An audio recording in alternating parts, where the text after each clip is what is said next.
Hola, ¿cómo están? Bienvenidos a este capítulo especial de Función de Demandas. Es un capítulo distinto de este podcast que hacemos FK Economics con Estado Diario, porque por primera vez estamos grabando este capítulo presencial. Siempre lo hacemos vía remota. Y además porque tenemos algunos invitados que están conectados y que nos van a poder enviar sus preguntas durante la grabación. Solo como para contar como introducción al capítulo antes de presentar a nuestros invitados, hemos estado en muchas conversaciones últimamente con abogados extranjeros que están muy interesados por lo que está pasando en Chile con el tema constitucional. A veces de lejos las noticias se distorsionan un poco, hay como una asimetría de información y quisimos preparar este capítulo especial para tratar de desenredar un poco la madeja, para tratar de ver efectivamente qué es lo que se está quedando ya en este borrador final de la Constitución y cómo esto que se le propone a los chilenos en el plebiscito de salida, que se llama, puede de alguna manera afectar la controversia, ¿no es cierto? El arbitraje local, arbitraje internacional, arbitraje de inversión, ¿no es cierto? ¿Qué pasa con ese mundo a partir de la nueva Constitución? No queremos, esto solamente como punto de partida, no queremos hacer un capítulo político, no queremos hablar del apruebo, del rechazo, ni mucho menos, sino que queremos enfocarnos solo en este tema, en cuáles son los espacios entonces de la controversia, del conflicto que se abren con esta nueva Constitución. Así que dicho eso, ahora sí presento a nuestros invitados, ambos profesores de Derecho en la Universidad Católica, José Francisco García, Macarena Letelier, que ambos con experiencia en estos temas, ¿no es cierto?, con conocimiento en estos temas y que nos van a ayudar a profundizar en algunas preguntas que nosotros como economistas, ¿no es cierto?, como ignorantes en el mundo del derecho, de una simple lectura del borrador de Constitución nos nacen. Así que, Maca, Cheche, muchas gracias por acompañarnos en este capítulo especial. A ti por la invitación. Sí, feliz de estar con la Maca también. O sea, yo vengo a aprender aquí en mi colega. Un gusto. Hoy la primera pregunta que les tengo es tal vez de las más transversales, y además de las que ha sido más polémica en la discusión, que es el tema famoso del justo precio. ¿Ya? La última redacción que yo le di dice: el propietario siempre tendrá derecho a que se le indemnice por el justo precio del bien expropiado. Y esto abrió un mundo de polémica, primero porque se cambió la redacción de lo que ya había, que digamos funcionaba, ¿no es cierto?, que era el valor del producto o de lo que se está expropiando. Entonces, yo les cuento a ustedes, empecé a averiguar, a preguntarle a abogados, bueno, ¿qué significa esto del justo precio? ¿Está establecido en la doctrina? No sé. Y la verdad es que no encontré respuesta uniforme a esa pregunta. Entonces, les quiero preguntar, si partimos por ahí, ¿qué se entiende por el justo precio y si eso efectivamente abre un espacio de controversia? Súper. Yo creo primero, como desde la mirada más general, ¿por qué es importante este tema? ¿Y por qué hoy día está causando tanta polémica? Es porque la expropiación tiene que ser algo excepcional y es algo que de alguna manera socava mi derecho de propiedad legítimo sobre bienes, ¿cierto? Entonces, efectivamente, la expropiación es una institución que existe en muchas partes del mundo, que es en virtud de la función social, hay un bien mayor por lo que yo tengo que expropiarte. Entonces, bueno, ¿cuál es la compensación? ¿Qué me van a dar a mí? ¿Por qué me están de alguna manera mermando este derecho de propiedad?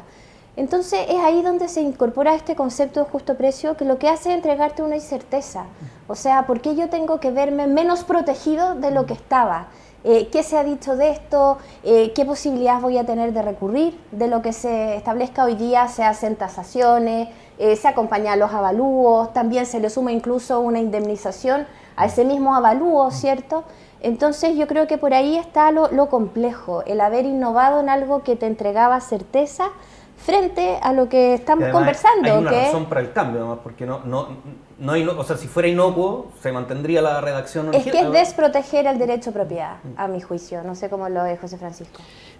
Bueno, yo creo que hay o sea, vaso medio lleno. Si uno mira sobre todo porque nos está escuchando gente que está fuera de Chile. Si uno mira el estatuto global como quedó y el de expropiación en particular, es bastante común al resto de los estatutos de propiedad que uno encuentra en constituciones y en tradiciones, digamos, de democracias avanzadas y que nosotros admiramos, digamos, ¿no? Entonces, en ese sentido, es bastante OCDE el estatuto. Ahora, es verdad que la Maca tiene razón en un sentido, que es un tema muy controversial no ahora, sino que en la historia constitucional chilena. Entonces, efectivamente, un tema que genera muchas pasiones porque ha habido grandes debates en torno a la propiedad, no es pacífico. Entonces, parece, y como decía Jorge, parece poco inteligente haber levantado un fantasma sin tener que haberlo hecho. Ahora, desde el punto de vista técnico, es verdad que para el derecho privado el justo precio, en general la Corte Suprema lo asocia al precio de mercado.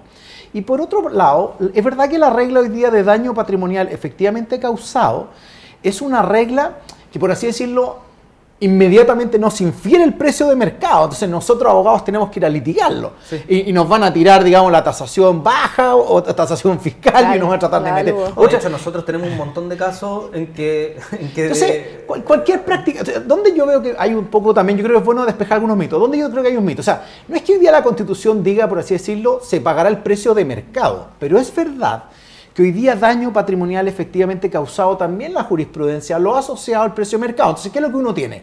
Uno tiene una expectativa de justo precio que va a ser el precio de mercado, pero tiene que ser empíricamente demostrada contra una práctica constitucional de 40 años que en general se inclina porque sea el precio de mercado. Entonces la pregunta vuelve a ser, ¿por qué optaron por esa? Entonces uno dice, ¿realmente estaban buscando algo distinto o había una cierta razón política? Digamos, ¿no?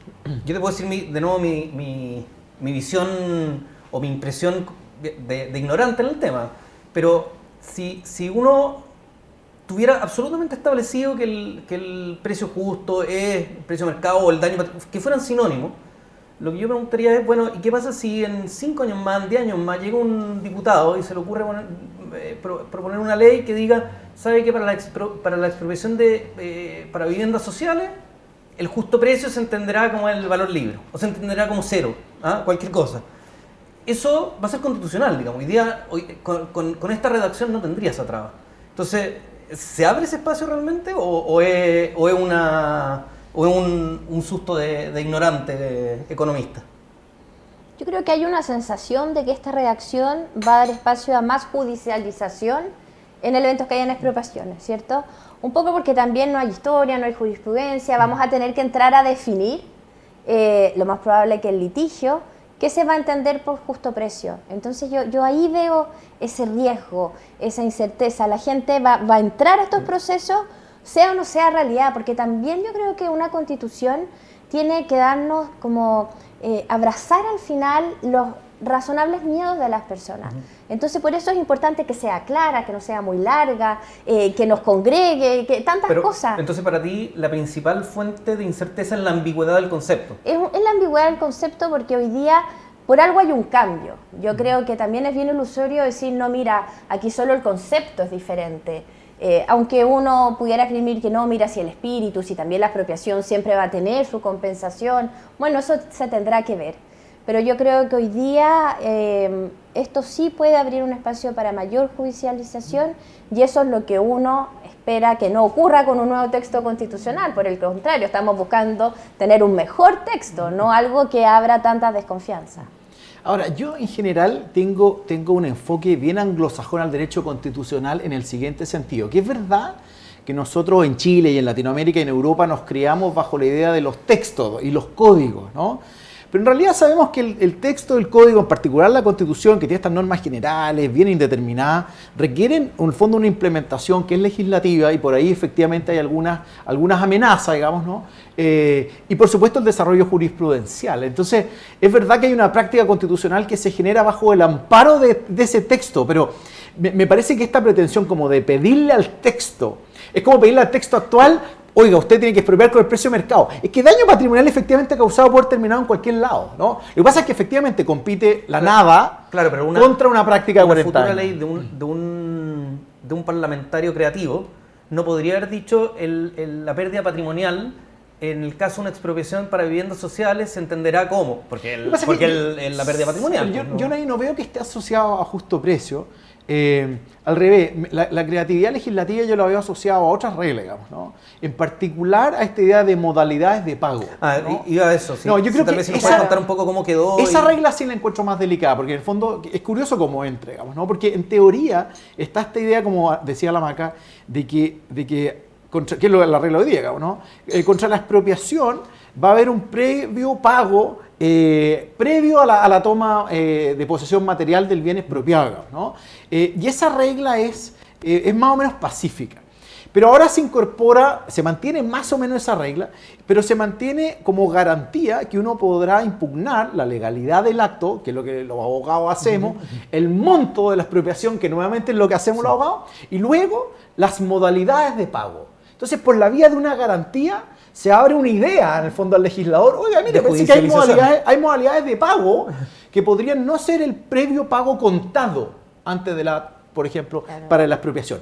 Y ahí donde uno dice, pero qué buena idea. Entonces, y ahí donde de nuevo empezamos con los fantasmas, los bonos core, etcétera, y empiezan. Entonces, el punto no es inmediatamente, y eso quiero dar como cierta tranquilidad, no es que venga, listo, ahora vamos a pagar a 30, no. Pero efectivamente se abre un plazo, como decís tú, para un congreso populista, demagógico, que en algún punto se sienta habilitado por la Constitución para ponerse populista. Yo creo que ahí, solo como para cerrar esta idea, Jorge, esto al final es algo sistémico, porque tal vez no debiéramos sentirnos tan atemorizados si pensáramos, y me imagino que vamos a hablar de esto más adelante, que quedamos con los debidos pesos y contrapesos en las facultades legislativas, en las potestades legislativas, tanto del Ejecutivo, del Legislativo, e incluso en cómo se está configurando estos nuevos sistemas de justicia, porque yo digo, bueno, mira, aquí van a haber dudas, pero no voy al Poder Judicial, claro, esto va a funcionar, o en realidad se tiene que dictar una ley, pero bueno, esto también va a tener sus checks and balances, que como lo hemos conocido históricamente, o, porque todo es modificable y mejorable, con algo que nos hiciera sentido. Entonces, yo creo que también cuando hablamos de estos temas en particulares, esos fantasmas que hablamos, que pueden estar más o menos presentes, están en este diseño general, como dónde voy a recurrir si en el fondo el Estado, yo siento, que vulnera más allá de lo constitucional o lo legal mis derechos. Yo creo que por ahí también está toda esta idea. Ahora, igual por ejemplo, tu pregunta, en fondo, ¿por qué cambiar? Pero por supuesto que hay un contexto político, en el fondo, ¿no? O sea, en realidad hay que cambiar la Constitución del 80. Entonces, uno también podría ser un poco más pragmático. Entonces, los que defienden es que mantengamos, porque algunos fueron a la convención a defender la Constitución actual tal cual. Entonces, eso también demostró, me parece, poca flexibilidad. Entonces, por ejemplo, la Comisión de Venecia, cuando se pronuncia en su informe, que esto fue bien importante, sobre el derecho de propiedad, porque el Senado le pregunta sobre el derecho de propiedad, dice, oiga, aquí un buen estándar que ustedes pueden echar mano es lo que ha dicho la jurisprudencia de la Corte Interamericana de Derechos Humanos, digamos, ¿no? Perfecto, ¿usted qué es lo que quiere? En el fondo, un pago que sea efectivo, previo, claro, satisfactorio, oportuno. Entonces uno dice, bueno, ¿por qué no? En vez de sacarnos todos los fantasmas, la regla actual o nada, o la regla que se propone o nada, bueno, ¿por qué no buscamos fórmulas intermedias, sensatas, ¿no? Eso es como, ¿y por qué apunto a esta como innovación? Porque a veces escucho demasiadas críticas que son como poco tecnológicas. O sea, algunos quieren quedarse con un iPhone 3 y no ir a un iPhone 10. ¿Y por qué digo esto? Porque en Chile, y es bueno que la gente que nos está escuchando fuera de Chile lo sepa, en Chile, claro, nuestras reglas de expropiación están muy asociadas a los inmuebles, digamos, ¿no? A las expropiaciones, pero los debates hoy día en realidad de expropiaciones son más bien regulatorios, es otro el bicho que realmente el problema, o sea, y me parece que este debate de la expropiación, el justo precio, etcétera, lo miramos demasiado, todavía pegado a los 60 y los 70, y no estamos pensando en problemas de la eólica, etcétera, ¿no? Y los abogados nos dedicamos todo el día a debatir sobre qué hacemos con los contratos, en realidad hoy yo tengo derechos de agua y ahora me los quieren transformar en autorizaciones administrativas. No, yo sé, pero el punto es el siguiente, es que los desafíos de la propiedad hoy día son otros y la expropiación de la propiedad tiene otra cara. Entonces a veces uno también echa de menos en el debate un debate más del siglo XXI sobre estos debates y no pegarse en los debates de los 60 y los 70 como me parece que pasó. Y con una última idea, porque en realidad, ¿qué es lo que uno hoy día va a pelear al Tribunal Constitucional o a la Corte Suprema? ¿hay o no lo que se llaman afuera las expropiaciones regulatorias? O sea, ¿hay algunas limitaciones de tal entidad que producen tal daño económico que de facto son expropiatorias? Sí, claro. Y deben entonces regularse por el estatuto de la expropiación y no por las limitaciones que no obligan a ninguna compensación. Entonces uno diría, si miramos Suiza o Suecia, lo que ha hecho España o Alemania, uno querría reglas de si acaso pueden indemnizarse ciertas limitaciones al dominio, que en Chile no se al indemniza. ejercicio del dominio. Exactamente, entonces uno diría, en realidad, otra frustración con la convención en esta materia es, pero nos perdimos este tipo de debates, ¿no? Claro, porque uno esperaría que tal vez respecto de la discusión de los inmuebles, como tú dijiste, tal vez se hubiera mantenido toda esta solidez, digamos, de lo que venía, no meterle la ambigüedad y agregarle. Hoy innovar. Hoy, a mí no me molesta innovar, pero me parece que nos perdimos todo el debate. No sé, no, la Maca quizás lo es distinto, pero es lo que hacemos todo el día. O sea, cuando digo, no es como los abogados estamos en estos días, pero en el fondo estamos, el debate constitucional, lo que uno estudia es básicamente esto, digamos, ¿no? Entonces realmente el debate de expropiaciones físicas no son los temas de frontera y no son los más relevantes. Yo te digo, igual era importante, digamos, la certeza respecto de eso, porque igual el que tiene el terreno hoy día y que se lo van a... Porque esto se desgrana de qué fuerza le damos al derecho de propiedad. Oye, ¿no les pasa a ustedes que piensan en la expropiación y cuando uno era chico, bueno, tú eres más chico, pero esa casa isla en Avenida Osa se peleó por años la expropiación? Yo me acuerdo en la universidad como que uno le hablaban de expropiación y yo me acordaba de esa casa en la mitad de la calle que uno hacía así porque no había acuerdo con el Estado. Pero es cierto lo que dice José Francisco, hoy día también hay regulaciones que expropian en el sentido que no me dejan utilizar el ejercicio libre del derecho a propiedad y me lo van ahí acotando. Así que yo creo que esta discusión también cambió. Y los extranjeros entienden bien esto, porque eso se estaba metido con el debate de la expropiación indirecta en el CIADI. O sea, el CIADI, claro. Que es básicamente un debate de expropiación regulatoria. Entonces uno diría, bueno, estos son los debates, o sea, son los debates, me parece, del siglo XXI, pero son los debates que en el día a día estamos viendo los abogados y de repente uno escucha el debate de la convención. De lado y lado, ¿no? Como un debate muy antiguo. Ese es como mi única problema. Entonces, el problema es, justo precio o daño patrimonial efectivamente causado. Esta regla llevaba 40 años implementándose. Bien, seamos pragmáticos. Pero también el pragmatismo nos dice, busquemos una regla intermedia, un estándar intermedio. En cualquier caso, vamos a tener que lidiar con el fisco porque nos van a querer meter tasación fiscal o la tasación más baja y nosotros vamos a tratar de pedir... las estadísticas del MOP y el 2015 habían 1.400, por acá lo tengo anotado. 1.400 juicios por expropiaciones solo que discutían el monto de la indemnización. Pero siempre, lógico. Y habían ciento y tantas más. Y que no estaba este espacio que estamos hablando de la modalidad de pago, porque hoy día uno pudiera incluso decir en cómodas cuotas me van a pagar. Entonces... No, la modalidad de pago sin duda va a ser otra fuente. Sí. Oye, antes de pasar al siguiente tema, le quiero recordar a los que están en el Zoom que nos manden preguntas. Nosotros las vamos a estar aquí viendo. Si es que tienen alguna pregunta, adelante, vamos a tratar ahí de atenderlas. El siguiente tema, las cláusulas que son ya propiamente tal respecto al arbitraje. Yo, por ejemplo, encontré una que dice: la justicia arbitral será siempre voluntaria. La ley no podrá establecer arbitrajes forzosos. Y yo no sé ahí si limitan algo el tipo de resolución de conflictos que tenemos hoy en Chile. Por ejemplo, a mí se me vino a la cabeza, tal vez equivocadamente, pero el panel técnico de concesiones o todo lo que hace el MOP. No sé cómo nos deja este artículo. Mira, yo en este tema quería tomarlo como en 3 puntos distintos. Primero, reconocer un avance que hay, porque en el borrador de la Constitución se promueven los mecanismos de resolución de conflicto a través del diálogo. Creo que ese era un debe. Hoy día las constituciones, sobre todo latinoamericanas, consagran el arbitraje y la mediación como mecanismos de resolución de conflicto. Dicho eso, después lo abro en 2 subtemas. Uno es la eliminación del arbitraje forzoso. Hoy día hay arbitraje forzoso, por ejemplo, en las particiones, por ejemplo, en temas de liquidación de sociedades, y yo incluso tiendo a pensar que la naturaleza del arbitraje es netamente voluntaria. Entonces, me parece que es un paso que a mí al menos no me provoca ningún problema. ¿Dónde está el problema? Y que está, no sé si en el mismo artículo, renglón seguido, es que se prohíbe el arbitraje contra el Estado, cuando el Estado sea la parte demandada. Entonces ahí lo que tú me comentas del arbitraje en concesiones de obra pública, el arbitraje de inversión extranjera. Entonces, el Estado está llamando a las partes a resolver su conflicto a través de mecanismos que tienen en su base el diálogo, los acuerdos, pero no cuando él es el demandado. Eso es lo que llama la atención para empezar la conversación. ¿Eso incluye empresas públicas?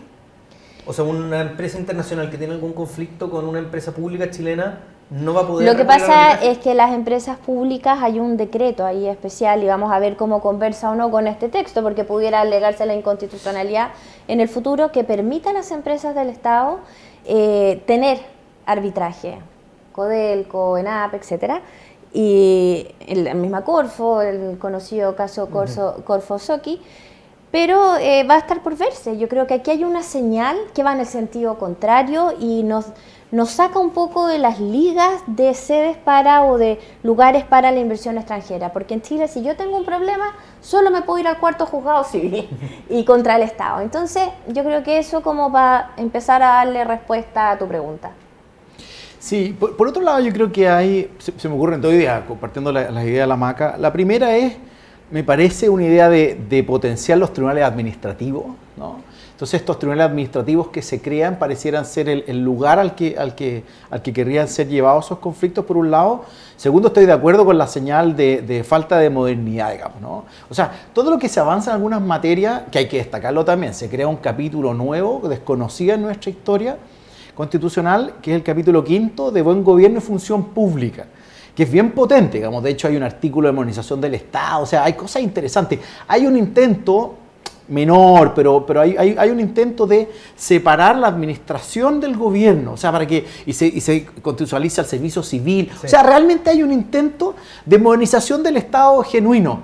Pero esta señal es mala porque en el fondo es algo que de nuevo los abogados enfrentamos mucho, que hay en el fondo privilegios procesales para el fisco que tienen distintas caras, digamos, ¿no? Y esta me parece que puede ser otra de ellas. Entonces, ahí donde se está tratando de poner un estatuto moderno para el Estado, acá veo que hay efectivamente un retroceso, pero me parece que ese retroceso también está marcado por tratar de potenciar en el fondo los tribunales administrativos, donde además se crean acciones especiales, digamos, para que sea la sede natural de la litigación del fisco, digamos, ¿no? Y ahí hay varios antecedentes para pensar eso. En el fondo tiene que ver también con la influencia de los profesores de Derecho Administrativo en este debate, los que en realidad les gustaría un esquema, no de tribunales ordinarios, sino que en el fondo un esquema de revisión tipo Consejo francés, digamos, ¿no? Hay mucha teoría. A veces hay excesos intelectuales, digamos, ¿no? O sea, en algunas materias, algunos profesores, algunos constituyentes además, tomaron sus ideas personales y las aterrizaron en norma, digamos, ¿no? Me parece que hay algo de eso también. Faltó darse una vuelta, porque estamos hablando aquí de Francia, y Francia debe ser uno de los países que más arbitraje tiene en el mundo. Claro. Mira, te digo, lo que pasa es que yo creo súper legítimo el tema de los tribunales contenciosos administrativos. A mí el derecho administrativo me apasiona en general, y esto en Chile está contemplado desde constituciones ya hace más de un siglo, y no se han instalado. Entonces ahí entramos a otro tema, que es qué costo tiene todo lo que señala esta Constitución que se va a crear.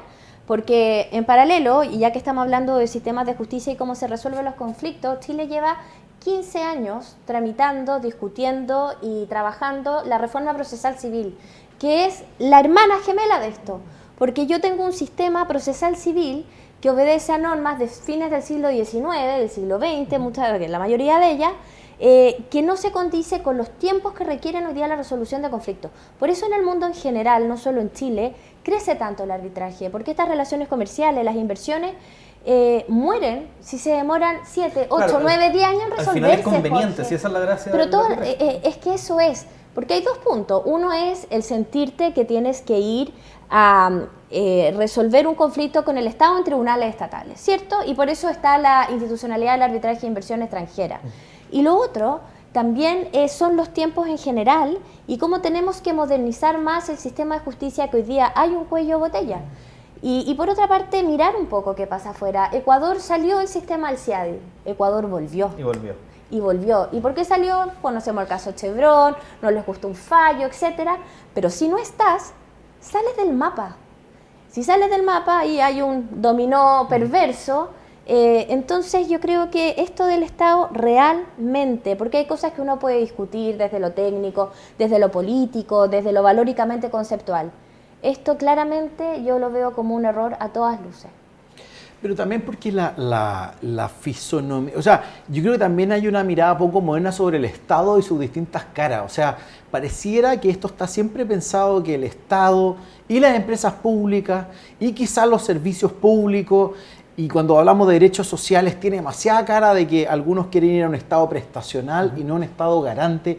Entonces hay una cierta concepción también del Estado, y el ejemplo del arbitraje es solo un ejemplo de ello, que muestra una concepción un poco antigua, digamos, ¿no? Y donde uno quiere flexibilidad, esto lo vamos a ver en el futuro, pero cuando uno quiere flexibilidad, aquí hay ciertas, sin que sea la propuesta estatista, yo separaría, como decía la Maca, como no poner los fantasmas ideológicos en la mesa. Yo creo que en general son normas de habilitación, pero sí hay una cierta concepción como de recentralizar ciertas cuestiones en una mirada del Estado un poco antigua. Por ejemplo, de nuevo, los amigos administrativistas, la noción de servicio público. O sea, en los últimos 40 años hemos ido avanzando hacia una noción de servicio público que en general miró a la liberalización de una serie de actividades, digamos, ¿no? Y donde en el fondo el régimen de servicio público en realidad era autorización. O sea, la idea es que los privados pueden colaborar e incluso desarrollar esas actividades con un Estado regulador fuerte. Podemos discutir, que no los errores, si el Estado regulador fue fuerte o no, y si las normas de libre competencia fueron suficientes o no. Todo eso está también, pongámoslo sobre la mesa. Bien.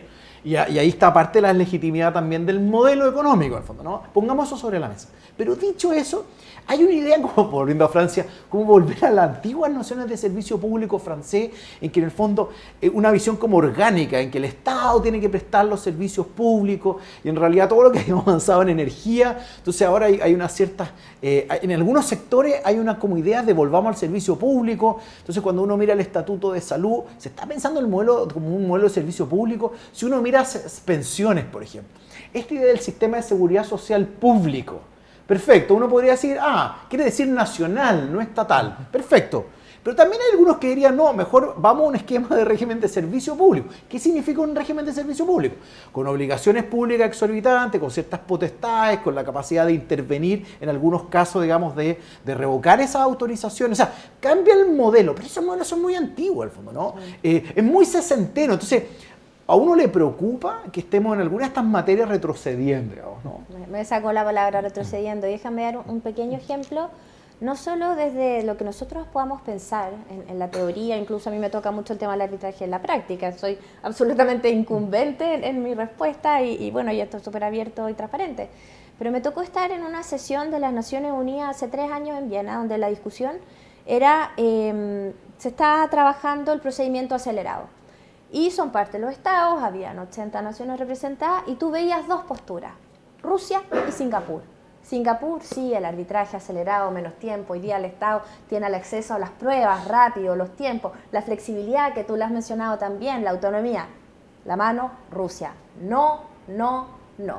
Yo hoy día soy súper responsable en poner aquí sobre la mesa esas 2 visiones, Rusia, Singapur.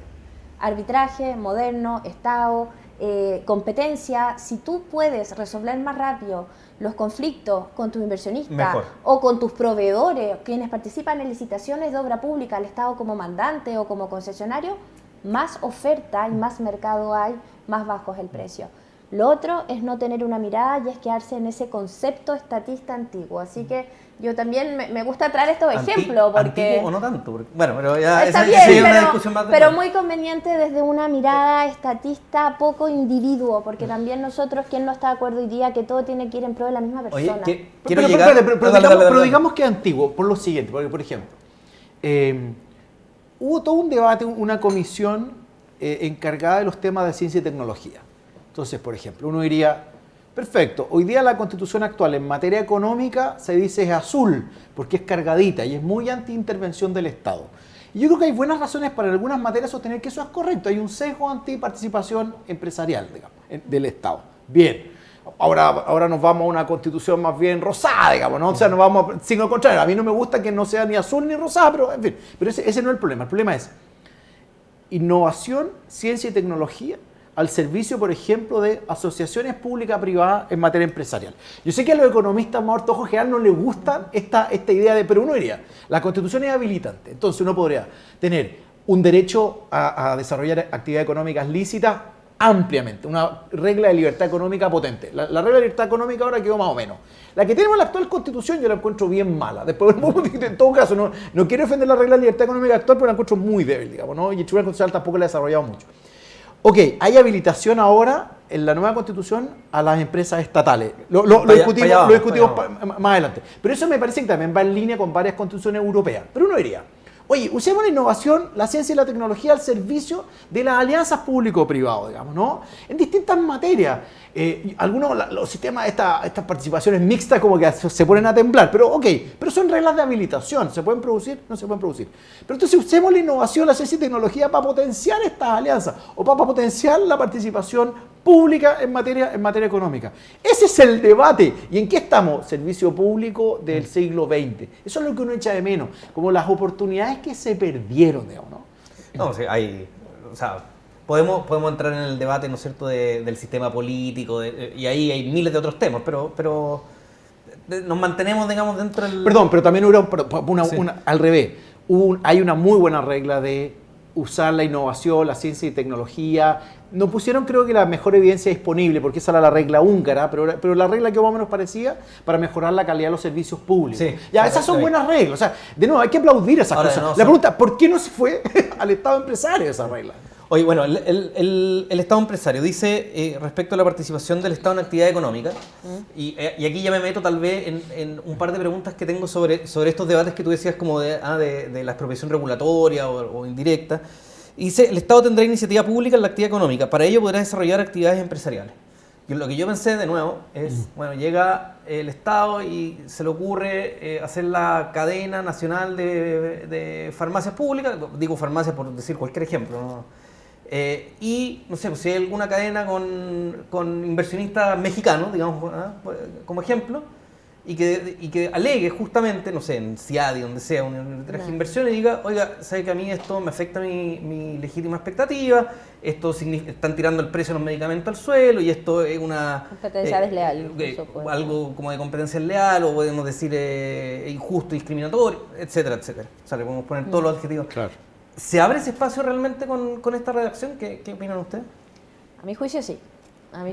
Yo creo que aquí se pasó un poco de blanco a negro por distintos fantasmas históricos puntuales de las épocas en que se redactan las constituciones, ¿cierto?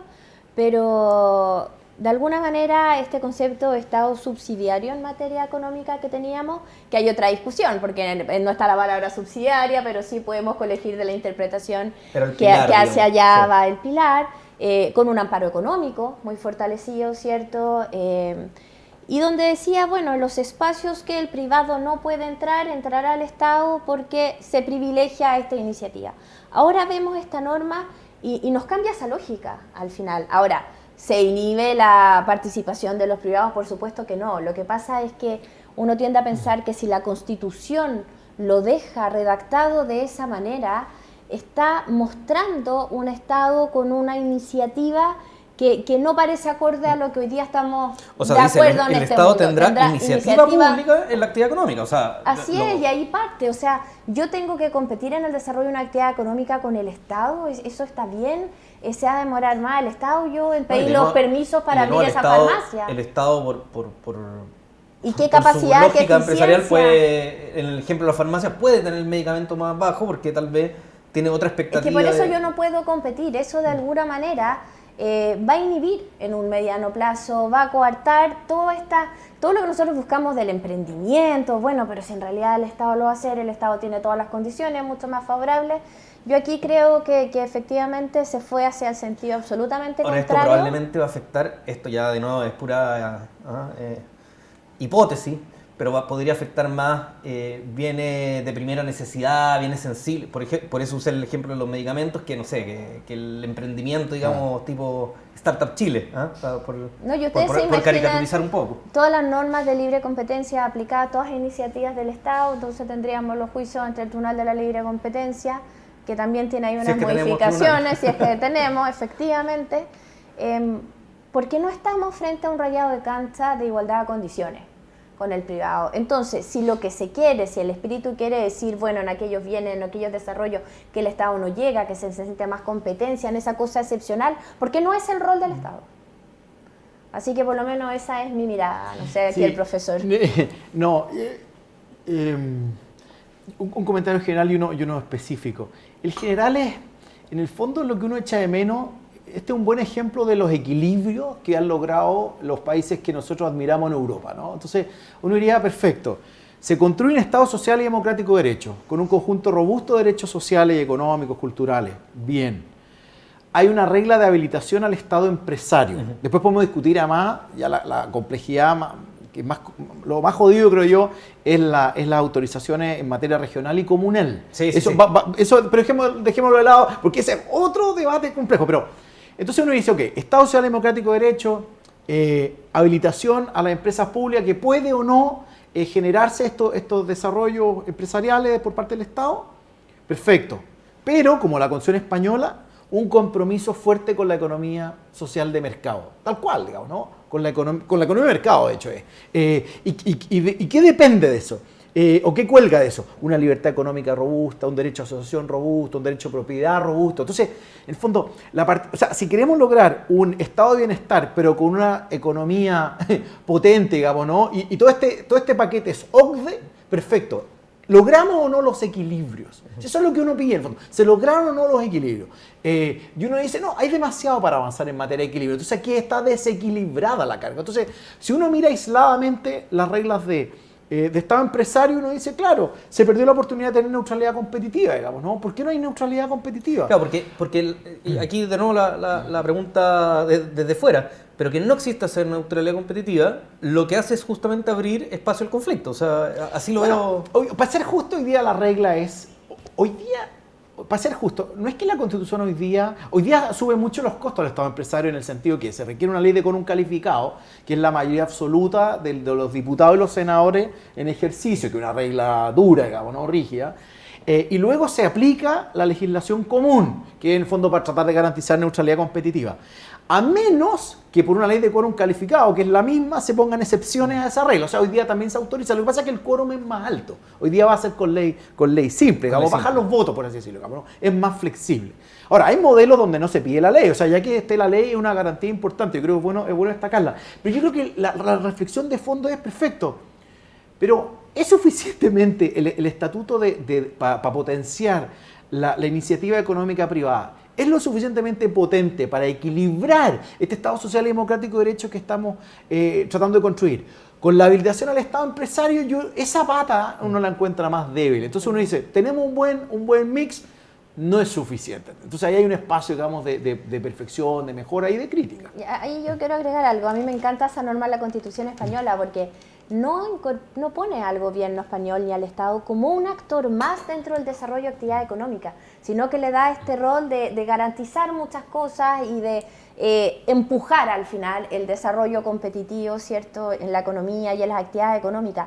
Pero yo creo que aquí también tenemos que ser bien honestos con la realidad de lo que estaba atrás de la intención de muchos constituyentes, y es un rol activo, un actor más del Estado en materia económica. Yo creo que aquí habrá que ver, como uno dice, la historia de la ley, esas actas que uno se leyó, ¿cierto?, claro, por año. La señora Olga las tenía todas ordenaditas. Pero ¿qué pasa acá? Porque yo creo que aquí el espíritu real no tiene dos interpretaciones. Acá la mayoría de los constituyentes en la redacción de esta norma lo que buscan es que el Estado sea un actor más en la actividad económica. Y eso es lo que, al menos a mi juicio, no es correcto, en esa figura. Oye, ahora, son normas de habilitación. O sea, el drama de esto es que en el fondo uno querría, creo yo, un mejor equilibrio, y estas son peleas que hay que darlas en el futuro, en el sentido de que, en el fondo, si usted es amigo del Estado empresario, vote color verde, y si usted no es amigo del Estado empresario, vote color azul. Entonces, lo que uno creo que quiere es que las reglas sean efectivamente neutrales. O sea, que haya habilitación, perfecto. Saben que hay un gobierno y hay una mayoría en la Cámara de Diputados y en la Cámara de Regiones que quiere sacar adelante o quiere avanzar hacia un Estado empresario.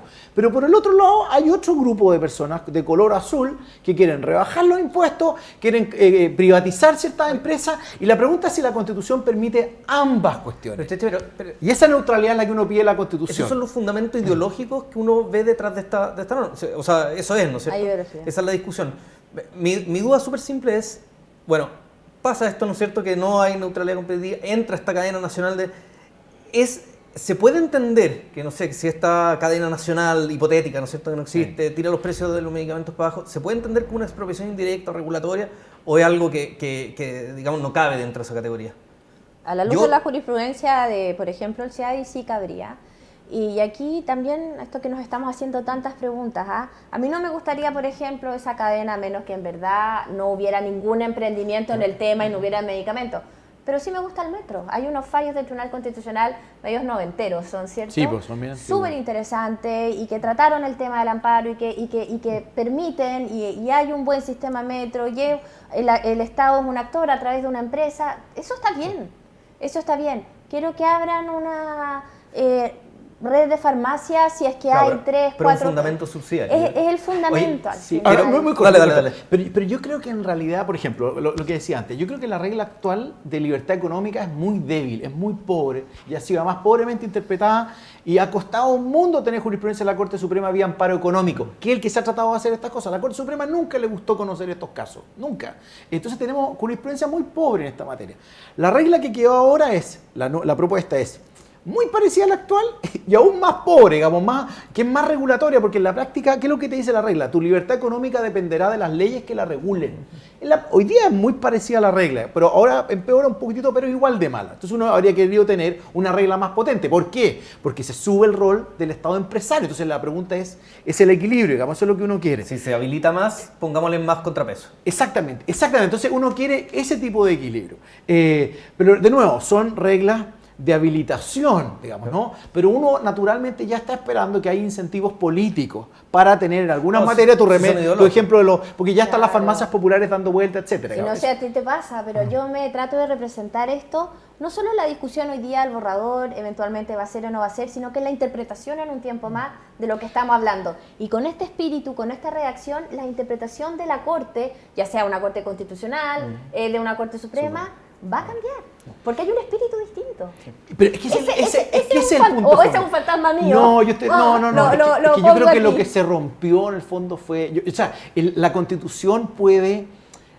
podríamos tener la Constitución norteamericana o la suiza, que a mí me gustó mucho, digamos, la del 99, o tener la Constitución española, que a mí siempre me pareció que era como el modelo que todos teníamos en la cabeza, de consenso. Pero podríamos tener cualquiera de estas constituciones que admiramos, y lo que en realidad se rompió en Chile es el consenso sobre el rol del mercado y el Estado en materia económica, digamos, ¿no? Entonces, yo creo que podemos escribir la Constitución que queramos, con las reglas que queramos. Pero lo que está detrás es importante. Pero lo que está detrás, en el fondo, es una cuestión sociológica, digamos, ¿no? Y que en el fondo la práctica política se va a hacer cargo, y es lo que pasa en materia medioambiental también. Y al romperse ese consenso, perdón que le pregunte yo, porque me encantaría saber la opinión. Por favor. Al romperse ese consenso, ¿puede quedar esto en definitiva entregado a leyes futuras y a fallos futuros? Totalmente. Eso es lo que yo temo, porque a mí me gusta mucho la Constitución como carta magna de un país, como guía, como ruta, como principios, como donde está lo que nosotros acordamos de manera mínima, ya no está mínima, después de 499, que esto de la Comisión de Armonización, que vos recién y tanto de armonización tenía poco, ¿no? Eso lo podremos conversar con otro café, pero yo estoy como impactada del rol. Pero eso es. Mucho de esto, como no hay consensos, va a quedar entregado a legislaciones futuras con un sistema político que nos deja muchas dudas. Pero es verdad que Jorge está desesperado con nosotros, pero yo creo que hay algo para ser justo, digamos, para ser justo de este problema. Primero, hay una falta de legitimidad a la economía de mercado fuerte. O sea, los actores políticos, primero dejaron abandonada la economía de mercado y segundo dejaron abandonada la Constitución actual. Yo creo, pero eso no es algo reciente, es algo que venía desde la democracia cristiana desde el 2007 venía pidiendo nueva constitución. La democracia cristiana es el partido más moderado, digamos, ¿no? del sistema. Y el marca tu voto probablemente es más antiguo. Totalmente. Entonces, en el fondo, este era un movimiento que, en el fondo, la política tiene que hacerse cargo de esto, pero en el fondo se rompió el consenso, por así decirlo. Me parece se rompió el consenso después del 2008 al 2009 a nivel mundial también, digamos, ¿no? sobre la economía de mercado. O sea, esa es como una idea que hay que tenerla clara. Y la segunda idea que hay que tenerla clara es que ¿por qué tenemos una constitución de 388 artículos? Porque la convención, claro, con su particular composición, pero aunque hubiera sido otra composición más conservadora, por así decirlo, algo de esto igual lo hubiéramos visto. El desprestigio y el descrédito del actual Congreso es tan fuerte que como es el llamado a implementar, el Congreso actual o futuro, como es el llamado a implementar, compite demasiado con el viejo Congreso y con la incapacidad de sacar adelante reformas sociales importantes. La crítica de que se escribió un programa de gobierno en vez de una constitución. Entonces yo estoy de acuerdo con la Maca en el fondo de decir, a mí me encantaría una constitución minimalista, pero no compartiendo, entiendo, sin compartir, pero entiendo por qué se pone una constitución tan larga. Por todas partes, porque en el fondo quieren ordenarle al legislador futuro, ¿sabe qué más? En el pasado usted nos hizo cargo de estas cuestiones, yo quiero poner como una carta como de injurias, digamos, del pasado, digamos, que se siente por la falta de compromisos. ¿Por qué? Y termino con esto. Acuérdense que cuando el presidente Piñera invita al acuerdo por la paz social, en la primera versión, él dice, necesitamos un acuerdo por la paz social por la violencia. Necesitamos una nueva constitución como pacto político. Y tercero, que todo se le olvidó ahora, necesitamos transformaciones sociales profundas. En el fondo lo llamó un New Deal. Ahora, ¿qué pasó con ese New Deal? Perdido en el camino. Entonces, ese New Deal termina golpeando la convención y la convención ahora, además, se tiene que hacer cargo de muchas materias, digamos, ¿no? Entonces, en la práctica uno trata de explicar todo esto, pero me parece que uno tiene que dar este cierto contexto para personas que están fuera de Chile, porque si no, no se entendería hoy día el nivel de escepticismo que hay respecto del Congreso, los partidos políticos, que además están muy bajo la encuesta. Entonces, la principal pega la 4%. En el suelo. Alguien alguna vez dijo una broma como, oye, los narcotraficantes están mejor en la encuesta que los partidos políticos. Con el margen de error que es el 3 y el claro, 4 pueden estar menos uno, digamos. Entonces, esos elementos son importantes porque el proceso constituyente tenía que revitalizar la política, digamos, ¿no? Los partidos, el Congreso. Y eso vamos a tener que mirarlo, pero la convención mira con mucho escepticismo a la política tradicional. La política que vendrá. Sí. Ahora yo creo que este ejercicio de esta convención fue un remesón para la política también. Yo hoy día veo una articulación de acuerdos distintos. Creo que también las elecciones de diciembre hablan de otra composición del Congreso. Entonces, bueno, también viene todo esto hay que recordar que un borrador de constitución y que viene el plebiscito de salida y ya veremos cómo reconfigura también. Sí. Oye, los quiero llevar, nos quedan poquitos minutos y los quiero llevar a dos temas que son tal vez más particulares de industria específica, la minería y el agua. Partamos por la minería, para los que nos ven de afuera, la minería es clave, digamos, a nivel en la economía nacional. Datos ahí que encontramos, no sé, entre el 8 y el 14% del PIB, 25% si vemos cómo en el fondo el efecto multiplicador que tiene la minería. O sea, un cuarto de nuestro PIB se debe a eso. Y se trata bien específicamente en el borrador de Constitución. Dice, el Estado tiene el dominio absoluto, exclusivo, inalienable e imprescriptible de todas las minas y sustancias minerales. La pregunta al tiro que a mí me queda, inmediatamente, perdón, para los extranjeros, la pregunta que me queda es, bueno, ¿qué pasa entonces con la minería con ese artículo? Con esa redacción? Eso ha sido siempre así. Esa es la regla. No, esa regla la inventaron los militares, de hecho, es una regla de la Constitución del 80, digamos, antes teníamos un esquema más liberal. Sí. Lo que pasa es que como tú explotas y desarrollas es a través de concesiones, ¿cierto? Y es ahí donde puede estar la duda, en definitiva, con las nuevas normas, de qué protección tienen esas concesiones, porque son inversiones muy grandes. Y también lo que siempre se ha comentado, lo que siempre se ha querido avanzar es en cambiar el sistema impositivo que tienen, y eso también, sea necesario o no, la verdad es que yo estoy un poco más lejos ahí. Esa es también... pero es independiente de la Constitución. O sea, independiente de la Constitución, pública. es algo de política pública que es lo que siempre se señaló en los debates, al menos. El efecto práctico es que hoy día efectivamente tenemos en el Estatuto del Derecho de Propiedad, tenemos 4 incisos, bueno, y un quinto con el derecho del agua, que en el fondo regula con bastante detalle el Estatuto Constitucional de la minería y los recursos naturales, pero en particular la minería, que además la entrega a una ley orgánica constitucional que es la de concesiones mineras. Entonces se establece una serie de garantías. Ahora, Pero parte con este mismo encabezado, que Igual. el Estado dueño de todo esto, pero efectivamente, como dice la Maca, las concesiones es el modelo. Entonces, la regla actual es, efectivamente es minimalista, la de la propuesta constitucional. Entonces, el efecto práctico es que desconstitucionaliza todo este estatuto de protección que tiene la actual regla. Entonces, ¿qué es lo que pasa? Que como hoy día la ley orgánica constitucional de concesiones mineras es un estatuto especial, el de ley orgánica, protegido por 4/7, o sea, un quórum difícil de reformar, control preventivo obligatorio del Tribunal Constitucional, efectivamente ahora la ley orgánica, en el futuro, la ley orgánica constitucional de concesiones mineras y el Código de Minería quedan como leyes simples. Entonces, en el fondo, se desconstitucionaliza. O sea, si seguimos la lógica de la constitución minimalista, por un lado, no es malo, pero queda la ley. Entonces ahí efectivamente vienen los tiritones en el sentido de... Pero vienen los tiritones pragmáticos de nuevo. Como tú decías, el 25% del producto está ahí, ¿no? Nosotros queremos ser un país competitivo, tenemos que dar cuenta, digamos, de que tenemos las mejores garantías para los inversionistas. Queremos invitar más inversionistas. ¿Esa es la señal que estamos dando? No estamos dando esa señal. Entonces, al revés, uno habría querido tratar como una joya al sector minero y no se hace. Por ejemplo, la presidenta Bachelet fue súper práctica.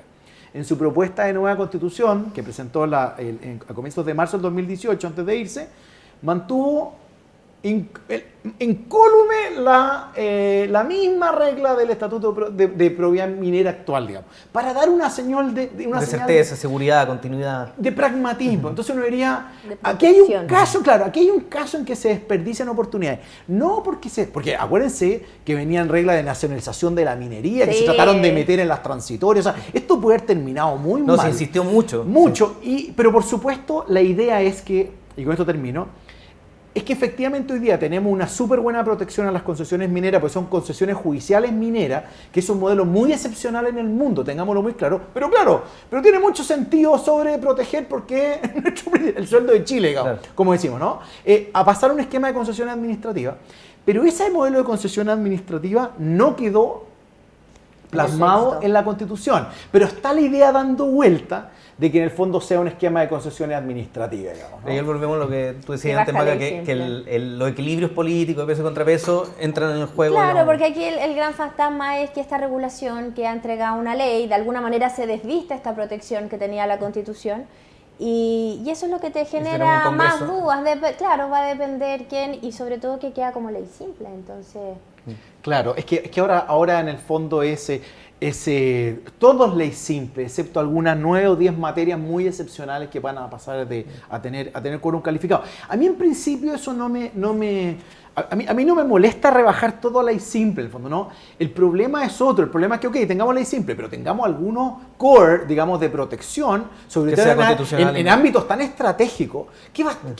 ¿Cuál es el problema de tener un inciso que fuera un poquitito más protector en materia de minería, sin tener un mega estatuto? O sea, en agua se establece Claro, lo un que pasa mega es que- estatuto. Es que probablemente ahí el tercio, digamos, fue el que fue regulando las intenciones de los otros 2 tercios de ir más allá hacia... Claro, pero esto uno diría Hacia que el en el fondo estatismo. la política de minería hoy en Chile debiera ser una política de Estado, por así decirlo. O sea, debiera estar por sobre el bien y el mal. Es como debiera ser parte de nuestras políticas exteriores. De política ¿no? exterior. Algo que une al país, no que lo Pero- desuna ideológicamente. Sí, sea y un si esto error. no- y si Pero lo no fue el mismo- debate, quiero decir, no fue el Pero debate, no fue- incluso no. hasta, como decías tú, en la discusión de las transitorias. O sea, no- Hasta el final se Hasta el quiso fin. establecer una regla Sí, de... pero eso se rechazó y los informes Claro. de hecho Por de eso la digo, comisión al principio se rechazaron todos el los tercio, artículos y digamos, ahí hizo la volvían de pega. recursos. Eso Sí. quiero decir. Oye, el tema del agua, me quiero pasar al último tema antes que se nos vaya el tiempo. Dice, son inapropiables el agua en todo su estado y el aire. Después agrega, el Estado podrá otorgar autorizaciones administrativas para el uso de los bienes comunes naturales inapropiables, es decir, el agua y el aire. No generan derecho de propiedad y también señala, las autorizaciones de uso de agua tienen carácter incomerciable. Entonces, y además hubo una discusión Claro, aquí el bien no larga uso, digamos. sobre las transitorias, ¿eh? Porque esto decían, oye, se va a aprobar si es que se aprueba la nueva constitución y al día siguiente, digamos, cambian todos los derechos de agua de todos los que hoy día la usan en toda la actividad económica, la que sea, digamos. Entonces, ¿cómo queda efectivamente el tema del derecho de agua y eventualmente el camino a la discusión de si constituye o no expropiación indirecta, regulatoria, qué sé yo? Voy. Mira, la regla quedó efectivamente, ¿no? La lógica de tener un esquema de concesión y autorización administrativa respecto a todos los recursos naturales, porque el agua es definido como un bien común, natural, inapropiable, digamos, ¿no? Pasa a tener un estatus especial, digamos, ¿no? En el contexto de un debate más amplio, también tenemos que ubicarnos ahí de cambio climático, de lo que es priorizar el agua para consumo humano. A todo esto, muchos de estos debates que los acabamos de tener por la reforma al Código de Agua que se acababa de publicar. Entonces, los derechos, yo creo que lo importante es la transitoria, ya viene todo el debate. O sea, los derechos de aprovechamientos de agua que ya estaban registrados en el fondo en el conservador, hasta me parece abril de este año, en el fondo van a seguir con el estatuto que se le aplicaba en la reforma del Código de Agua, digamos, ¿no? Pero esa reforma tiene sí revocación, caducidad, o sea, tiene un nuevo estatuto de regulación más intensa. Hacia el futuro, claro, hay un esquema de autorizaciones administrativas, donde no quedan claras cuestiones importantes, digamos, ¿no? Por ejemplo, ¿qué? Son autorizaciones temporales, pero ¿qué es temporal, digamos, no? Temporal voy a alegar, voy a joder acá, de un día a 20 años, digamos. Entonces uno diría, perfecto, de nuevo, señal. ¿Por qué uno no puede una regla como, y tendrán una duración mínima de 15 años, no sé, o 10 años, pero ¿por qué no dar esas señales? ¿Por qué dejarlo abierto al debate cuando uno podría dar alguna señal? Segundo, Agencia Nacional de Agua. Perfecto. Eso es un capítulo largo. El gran regulador es la Agencia Nacional de Agua. Entonces uno diría, perfecto. Una agencia independiente, eso va bien encaminado. Pero entonces, veamos, pero la composición de la Agencia Nacional de Agua, ¿quedó bien logrado o no quedó bien lograda? Hoy día, por la Agencia Nacional de Agua, me parece va a ser de los órganos regulatorios más importantes. O sea, va a estar la Comisión de Mercado Financiero y después va a estar la Agencia Nacional de Agua. Los consejos de cuenca que se arman, digamos, ¿no? La intervención que tiene en los planes de cuenca el gobierno regional. Entonces, a uno cuando mira el entramado orgánico, uno dice, ¿qué o no bien logrado? Es el tipo de pregunta que me parece que hay que hacerse, digamos, ¿no? O sea, por supuesto viene el litigio de qué va a pasar con los derechos de aprovechamiento de agua, que hoy día están como derecho a aprovechamiento ya. Eso en principio quedan más o menos bien protegidos. Pero la pregunta es si hacia el futuro el esquema se vuelve más discrecional o no. Y todos los ojos están en la Agencia Nacional del Agua y en el conjunto de estas otras participaciones. En el futuro, así lo pienso yo, el que decide invertir en el futuro con ese esquema, bueno, tomó la decisión, digamos, con... la duda a mí me quedaba efectivamente con los que tomaron sus decisiones de inversión con el esquema antiguo y que de repente dicen, todo el insumo agua que yo necesitaba ya no va a tener el mismo tratamiento. Perdona, pero además en función de producción. Claro, pero hay que tener claro, porque ahora solamente se van a entregar, la regla es habiendo disponibilidad de agua, digamos, ¿no? Con ciertos usos prioritarios. Entonces, además se van estableciendo varias restricciones, digamos, por un lado. Por otro lado, también es verdad que se produce una regla, yo para ser bien honesto, que respecto de plurinacionalidad, pluralismo jurídico, entre el informe de la Comisión de Venecia y leer el informe de la Comisión Elwin de 20 años, yo en general creo que Chile tiene que dar pasos significativos de reconocimiento de los pueblos originarios en varias de estas materias. Yo sería, en esto soy más chascón que la media, entonces yo iría a grado 5, no a grado 10 como quedó, está bien, pero no me gusta el grado 0, grado 1 que tienen algunos amigos, está bien, esa es una primera cuestión. Pero donde yo aquí veo un ejemplo de algo que no quedó bien regulado, que en el fondo los derechos de agua por usos ancestrales de los pueblos indígenas sí tienen una protección especial, digamos, ¿no? Y sí van al catastro automático, digamos, ¿no? Y van a tener una protección especial ante la Agencia Nacional de Agua. Bueno, esa regla, al fondo, una regla como esa, uno dice, ¿para qué? O sea, la agricultura debería estar con un ojo puesto en esa... Eso fue innecesario. O sea, uno puede reconocer sistemas de justicia, ser regulado por la Corte Suprema, excluir naturalmente el derecho penal, que tengamos derecho a opción. Yo diría muchas de esas cuestiones, digamos, ¿no? O sea, invito a leer el informe de la Comisión Elwin porque a mí me cambió bastante el debate sobre los compromisos del Estado de Chile con los pueblos indígenas. Pero uno llega a esta regla, lo mismo que la propiedad. El derecho de propiedad de los pueblos, de las comunidades indígenas tendrá especial protección. Esas reglas en las que uno, me parece, no son sí, y yo creo en esta materia, tomando esto último que decía José Francisco, aquí vamos a estar frente a 3 capas de protección. Vamos a estar como pelando una cebolla. Los que tienen hoy día constituidos sus derechos de aprovechamiento de agua, lo que los van a constituir de abril en adelante, y los pueblos originarios, ¿cierto? Entonces, yo creo que tener 3 sistemas tan distintos en la protección, por supuesto que hay una lógica, hay un cambio climático, hay menos, el sobreotorgamiento de derechos de agua ha sido... Pero se presta para arbitrariedades. Es que que eso es lo que pasa. Entonces, y también esta composición, porque yo estoy absolutamente de acuerdo, el concepto de agencia es un paso a la modernidad, como hoy día se configuran los servicios públicos, pero si vamos a la composición propiamente tal, quedan dudas. Esto es como la comisión que se crea en los sistemas de justicia, están politizadas, entonces no se entregan confianzas ni certeza. Y como tenemos esta legislación recién dictada hace menos de un año en materia de agua, ahí ya se estableció que eran incomerciables, entonces, ¿qué voy a hacer hoy día? Esa fue una regla muy mala. Tengo una inversión, exacto, entonces me voy a asociar contigo que tienes un derecho de agua. También hay un tema de comunidad y de vida diaria donde hay cuencas, los que están más arriba, los que están más abajo, hay conflictos. Yo creo que uno también tiene que mirar esto de una perspectiva más amplia, que es como la convivencia misma cerca de las cuencas. Más allá de que hemos hablado siempre, ¿no? Y la inversión y el derecho de agua porque está la minera, o sea, la gente que vive la agricultura. Y yo creo que aquí se abrieron muchos flancos de no solo distintos niveles de protección, que ya te genera mucho ruido igual que los sistemas de justicia. Yo estoy de acuerdo que hay que dar pasos de reconocimiento, muchas cosas. No estoy de acuerdo que hayan dos sistemas penales. Estoy de acuerdo que puedan haber algunas cosas menores de infracción que sí estén reguladas a un sistema particular por una cultura arraigada en una zona, por una etnia, por una raza, pero no que si hay 2 homicidios tengamos tratamientos distintos. ¿Por dónde vamos? Entonces, eso es lo que uno vuelve al punto de partida. ¿Nos está uniendo esto o está generando estatutos distintos en muchas materias? Y yo creo que esa es una interrogante muy abierta. Los derechos consuetudinarios, por ejemplo, de los agricultores fueron omitidos, digamos, ¿no? Entonces, de nuevo, esos son los espacios como de ambigüedad que se genera. Y de nuevo, creo yo que hay un espacio ahí para falta de pragmatismo. O sea, por ejemplo, en materia de educación tuvimos una tremenda pelea para tratar de zanjar un cierto estatuto. Se logró.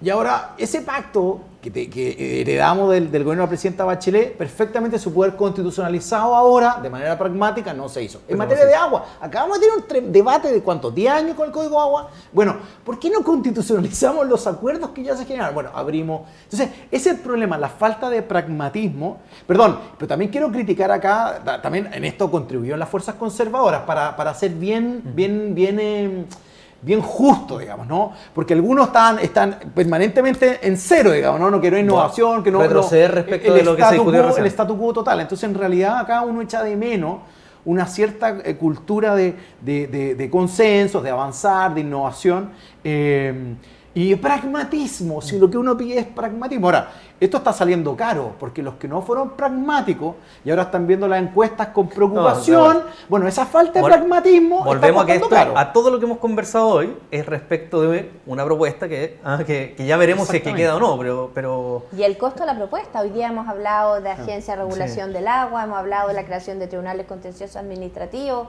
Entonces, si eventualmente se hiciera realidad esto, ¿qué costo tiene esto? Hay un montón de cosas. Todos los proyectos de ley tienen un informe financiero. Y está todo, tal vez que cae en mi cancha, pero todo el tema de los efectos económicos de la discusión y del diseño político, todo eso que es una tradición larga en la economía institucional, que es bien interesante y que, bueno, por razones obviamente de tiempo y de foco no lo conversamos hoy. Oye, pero les quiero dar las gracias por esta conversación. Estoy seguro que van a quedar hartas preguntas de los que nos van a escuchar y nos van a ver. Así que, José Francisco, Cheche, Maca, muchas gracias. Un gusto, gracias a ti por la invitación. Y a los que nos acompañaron hoy en este capítulo de Función de Demandas, este podcast que hacemos FK Economics y Estado Diario para juntar la economía y el derecho. Les damos las gracias por habernos acompañado y los invitamos a nuestros siguientes capítulos.